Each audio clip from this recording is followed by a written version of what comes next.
नमस्कार, next 9 news पर आपका बहुत बहुत स्वागत है और मैं हूं आपके साथ वफा अब्बास। सपा सांसद अफजाल अंसारी ने सीएम योगी आदित्यनाथ के मुस्लिम लीग पर दिए गए बयान पर कहा कि देश मुस्लिम लीग की मानसिकता से नहीं चलेगा। उस मानसिकता से तो देश का 1947 में बंटवारा हुआ था और देश योगी जी की दादागिरी से भी नहीं चलेगा। देश संविधान से चलेगा।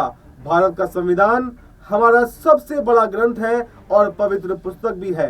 अफजाल अंसारी ने महाकुंभ पर कहा कि ये एक बहुत ही सम्मानित धार्मिक आयोजन है। महाकुंभ में दुनिया के कोने कोने से लोग यहाँ पर स्नान करने के लिए आते हैं।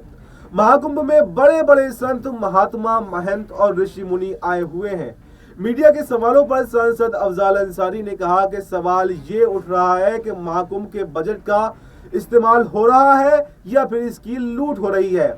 अफजाल अंसारी ने कहा कि इससे पहले जो सरकारें रही हैं वो भी ऐसी व्यवस्था करती रही हैं। महाकुंभ पर कोई भी टिप्पणी मुनासिब नहीं है। सवाल ये उठ रहा है कि महाकुंभ के बजट का इस्तेमाल हो रहा है या फिर लूट हो रही है।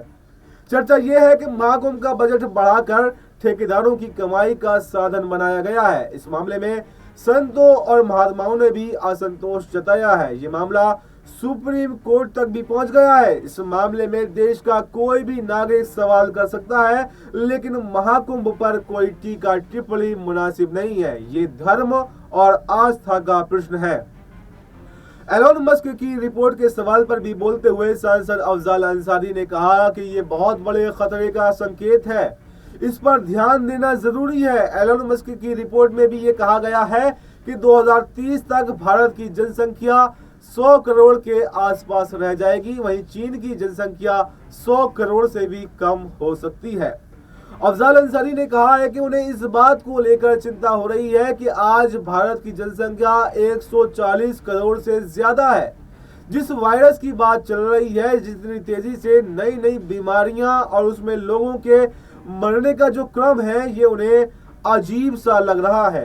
अफजाल के अनुसार एलोन मस्क की ओर से कही गई बात ये संभव है कि आने वाले दिनों में लोगों में बच्चा पैदा करने की क्षमता कम हो सकती है। फिलहाल इस खबर में इतना ही।